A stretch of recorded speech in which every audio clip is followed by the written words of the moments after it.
Welcome back to another video, guys. So today I'm doing something a little bit different.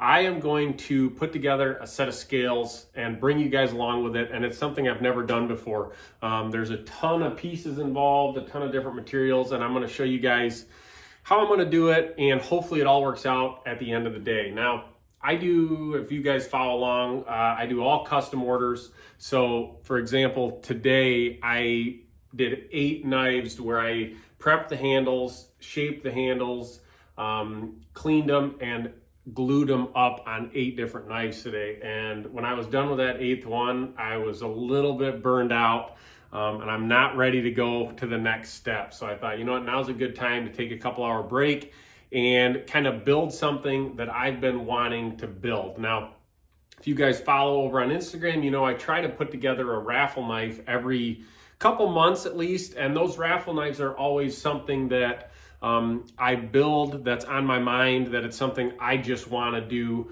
that I don't get anybody else telling me what they want or this. I build them exactly how I want to do it, and it gives everybody an opportunity to get a really cool knife at an affordable price. So I'm going to take you guys along with me building the scales for this knife. I'm probably not going to build the whole knife in this video because it'll get really long, but I'm going to put these scales together, walk you guys along with it. Hopefully they work out. It's got a ton of pieces and a ton of making sure everything lines up correctly. So win or lose, you guys are going to come along with me. All right, so for this project, I've kind of got all my materials laid out here already, and I'm going to kind of show you what they are. So the knife I'm going to be building these scales for is one of my camp knives. And this one is in Magna Cut steel. This is fresh from water jet, so it hasn't been heat treated or anything yet, but I'm just kind of using it to shape up and design what I'm going to be doing. Now, to start, I've got this really, really beautiful set of, I believe this is Box Elder Burl, and it's stabilized and dyed. I picked this set up a while ago, and they're really nice. You can see, man, it's a great looking set of scales. So as you can see right there, I've kind of got my design laid out on there, how I want these scales to look. And kind of where I've got these black lines is where I'm going to cut these scales and try to do this inlay. Now, as you can see, I've got all my pieces already cut out for this. Now, what we're doing is I've got these little pieces of carbon fiber that, man, yeah, you can see them there, okay? So I cut these little pieces of carbon fiber long enough to where they'll fit as that inlay piece like that, okay? And so just to give you guys an idea on what I'm doing, we're gonna do 2 carbon fiber inlays like this at an angle, okay? And then we're gonna go a blue and a green on each side of them like this. Hang on, not sure which way yet. Probably green and then blue.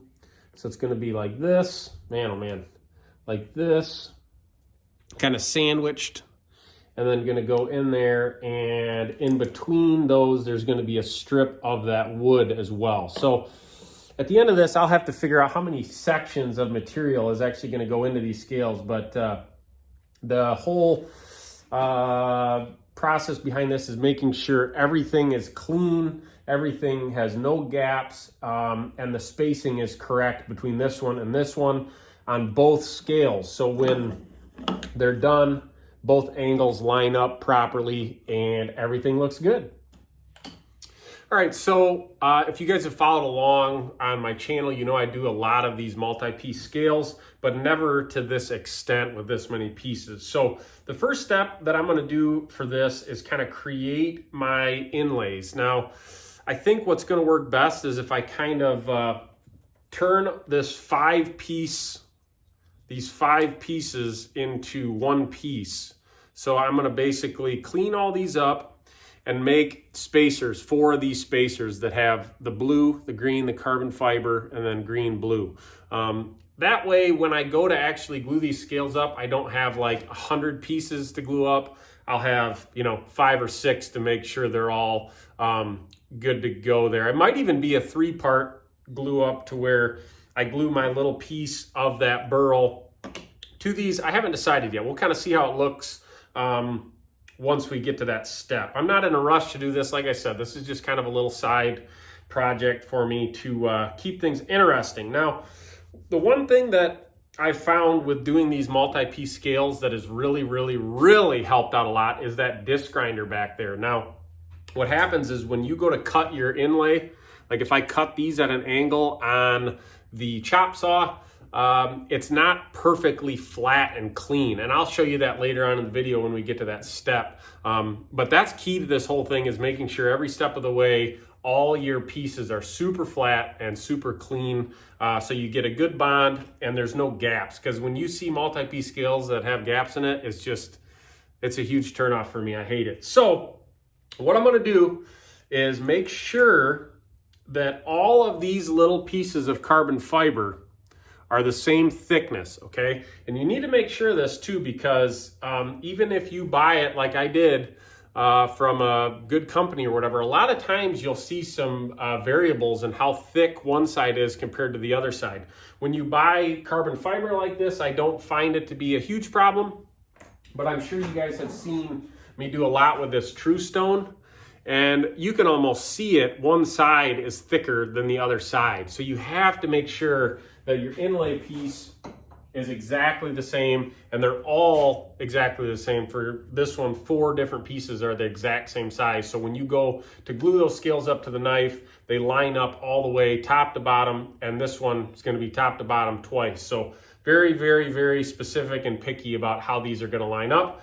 So I'm going to do some measuring. I'm going to do some probably some sanding, and that's where that disc grinder comes in, because it makes your edges perfectly flat and it's just super precise and square. That's why I use it. So we're going to scuff up all these pieces with probably a 60 grit before we glue them together. And I got to figure out how I'm going to press all these together and not make a huge mess and make sure they're good and even. So let's figure that out. So if you guys have watched my other multi-piece scale videos, you know I can basically do it to where I've got one glue up to get that inlay piece in. I let that cure for 24 hours. Then the next day I flush it all up. Then I glue my liner on it. Now this will be a little bit more of a process, and I think I've got it figured out to where I've got just a really flat piece of wood here. I've got some of this wax paper or whatever you call it, so the epoxy doesn't stick to it. And you can see I've got, can you see that? Probably, if you look real close here. I've got my 5 pieces, which I've got green and blue G10, carbon fiber, blue and green G10. And basically what I'm gonna do is I'm gonna clean all these really good with acetone, and then I'm gonna mix up some epoxy. I'm gonna make sure everything has epoxy on it, and then I'm basically going to just sandwich it just like that, and probably put 1 or 2 clamps on it. And that way I'll be able to see that everything's level, I think. And that will be my first step to this interesting project that I hope has a cool result at the end of the day. But this way I'll be able to kind of make sure everything's flush and clean in there. And then tomorrow I'll be able to pull them off, sand them down, flush them all up, to then do the second step, which will be actually inlaying them in these scales. And then the third step will be doing a liner on it. So yeah, 3 days, these should be good to go. I'm gonna start cleaning these up and get them all glued up together. All right, so we are going to get all these materials cleaned up. I a lot of times use like an old piece of t-shirt or something like that with lacquer thinner. And I like to wear gloves when I do this because it keeps all the oils off that material. Plus it helps protect your hands a little bit from the epoxy and all that stuff. So you can see I'm just cleaning every little piece, front, back, and then I'm gonna set it down on a little towel here, make sure everything's clean. And then I will show you the glue up process if my idea here works. Yeah. Wait, did you set it right here? Yeah. All right, let's get those ones cleaned first. Yeah. Even this. Yep, that piece, let's clean it. Mm-hmm.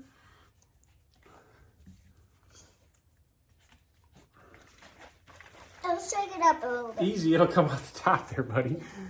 And another blue one. I need another blue one. Come on, blue one. Let's do it. Nice. Thanks, buddy. In here. Walt had to come out and help a little bit here. Mom's not out here. I know.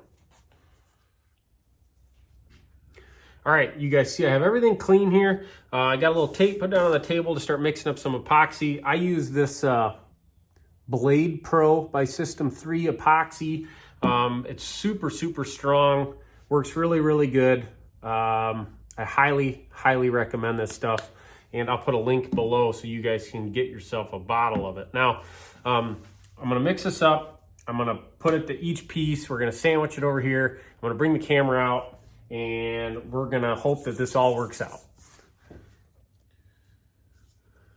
All right, let's see how this goes. Now, basically, I'm just gonna take this on my finger and set it down right on the edge here. We're gonna go green. Then we're gonna do both sides of this. I'm gonna do the blue on the inside, thinking that green will contrast against those scales a little bit better. So it's probably gonna be a mess.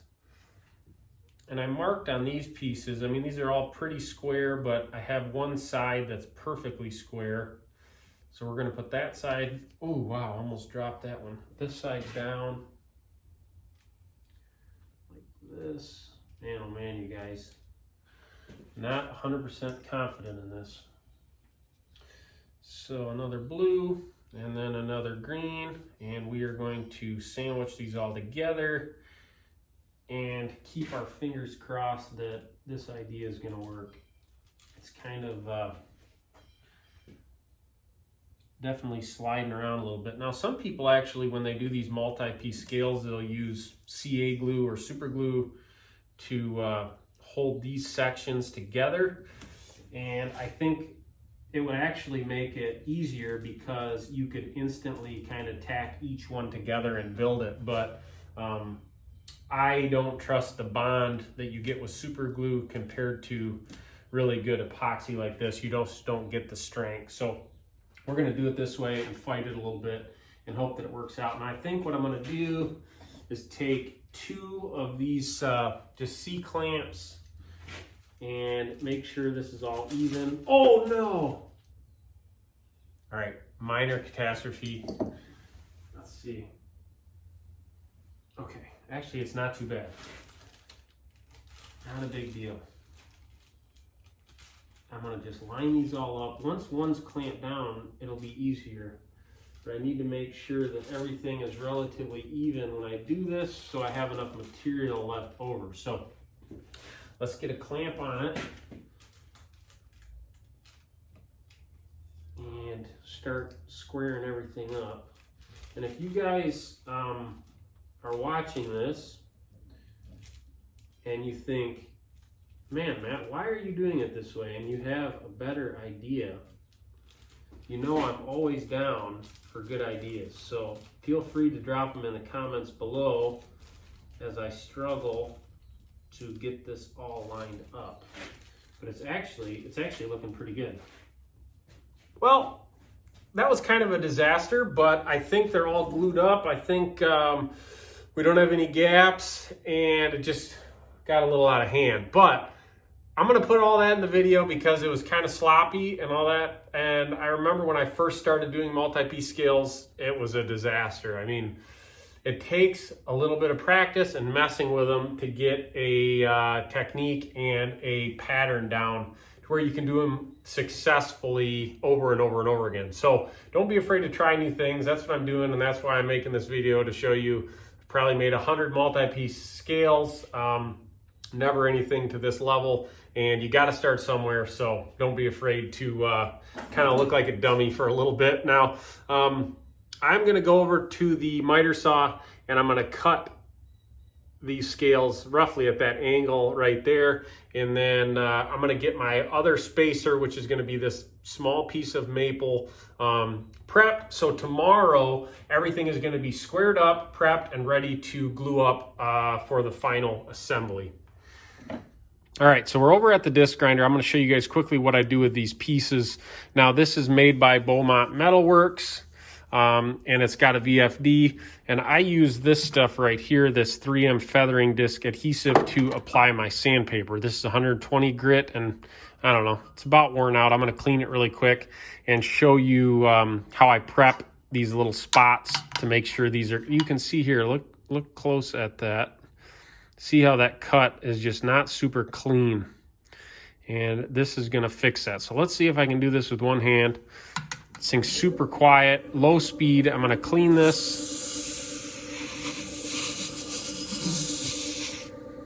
This is just, I need a new one. This is that rubber cleaning thing. And then you can see you set it square. And I'm gonna take up to it. And I'm just gonna do a real even pressure.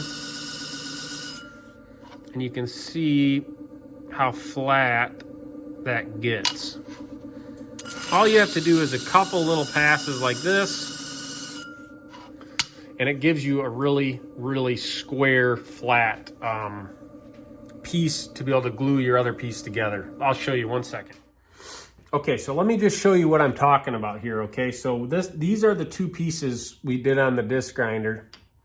And you can see when I put these together, hopefully you guys can see, there is just no gap between these two pieces. It's super clean, super flush. And like, for example, if I take the other side that I haven't done that with, you can see that there's a gap in between those, okay?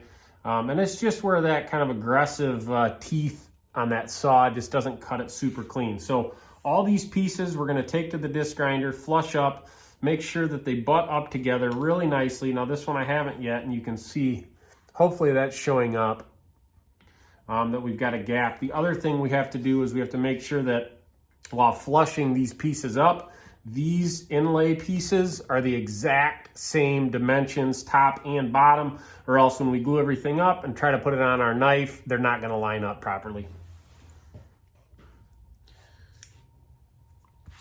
So I've got these all flushed up now, and I didn't measure them yet to kind of see. So this is my little inlay piece, and what I'm gonna do is kind of go to the very top and see what we're at. It's just about 850. We're gonna go over here, flip it, and it's right at 850, okay? So I'm gonna take this other piece, and we are at right at 840 on that one. And 840. So I I thinned that one down a little bit more to get it square. So that means I got to take this other piece and make it a little bit smaller, bring it down to 840 so everything's going to line up properly. All right, day 2, guys. We got these all glued up, all 4 of them.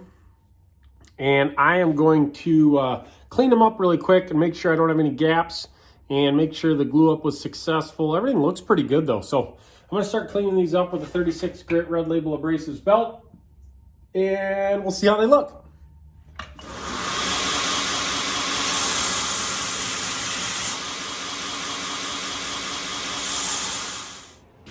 All right, so I kind of am regretting doing this all in one glue up.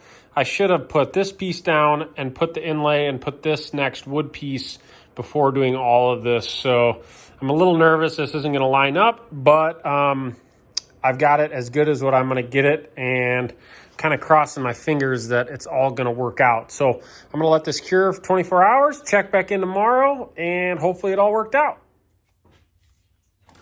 All right, so I am popping off the clamps. You can see that wax paper just kind of pulls right away from that epoxy. You can actually reuse these too. And let's see here. I'm kind of looking at the flat part of it, and this one looks pretty good. And I'm gonna grind these down and really look at them. This other one has a small gap between the blue and green up towards the edge over here that I'll show you guys in a second. And I'm not sure if it's gonna work. But I'm gonna hit it on the grinder and clean it up a little bit, and we'll get a better idea on how they turned out. Well, I hate to say it, but this was kind of a failure. I'm gonna bring the camera around and show you a really good close-up of why these didn't turn out. I'm probably gonna be able to salvage them and do something with them, but now you guys can kind of go back and watch this video, and now that I know what I did wrong, you can not do what I did. So this will be a good informational video for you guys. I think what happened when I was cleaning up all of my G10 spacers, if you guys saw, I was doing it on the belt grinder. There's one of them that I must have put a little too much pressure on, and I didn't notice it until now, but it got a little too thin while prepping it before glue up on the grinder. So if you guys are gonna do this, and it's funny because I've made probably 100 sets of scales doing it just like that, and I've never done that before, and I've never had that problem. So not sure. Let me flip the camera around and show you guys what these are looking like. All right, so here you can see this side. This looks pretty good, but when you get up to this one, you can see that left green G10 liner spacer. It's a little thinner than this right one, so it doesn't quite line up. Hopefully you guys can kind of see what I'm talking about. This one right here where it's thinner. Now the other side, if I flip the scales over, look a little bit better. So I just tapered this side a little bit too much, obviously. Other than that, they look pretty cool. So I'm kind of gonna write this one up as a learning experience, and hopefully you guys do as well. Well guys, this is a little bit of a different video. Normally I don't talk about my mess ups or anything like that, but this will be interesting to post and get your guys' feedback on. I think that this video sums up knife making in general really good. There's a lot of different ways to do things. There's a lot of different techniques and skills that you guys can learn along the way. And if you never try anything, you know, if you're not failing, you're never going to succeed, I guess would be a good way to put it. So I think what I'm going to end up doing is trying to salvage these scales for something. Not sure what, but if you kind of look at them, it's just the top, maybe ½ inch on this scale that looks funky. So I might be able to save them and use them on a smaller knife, or I don't know yet. I'm going to tinker with them a little bit more and see, but kind of a failure, but I definitely learned from doing this. I think that if you guys are watching this and you're going to try to make multi-piece scales, maybe don't try to prep them on the grinder. Try to prep all your pieces on a granite surface plate. Don't try to do stuff fast like I was doing it, and that would have fixed this problem, because like I said, I just put a little too much pressure on that, just on that one green G10 liner, and it kind of ruined the whole set of scales. I mean, if you look at it back, it looks good, but I was just super precise about the sizes and the measurements of every piece, so that's really bugging me. So anyways, it is what it is, guys. Drop a comment below. Let me know what you guys have done that have been failures that maybe you learned from. And that's just how it goes sometimes. All right, guys, thank you for watching this video. Hopefully you learned something from it. If you did, make sure you subscribe to the channel and like this video. If you're interested in any of my knives, there's always a link in the description below how to get a hold of me. I'm really easy to contact, and I'd love to work with you. So like always, guys, thanks for watching.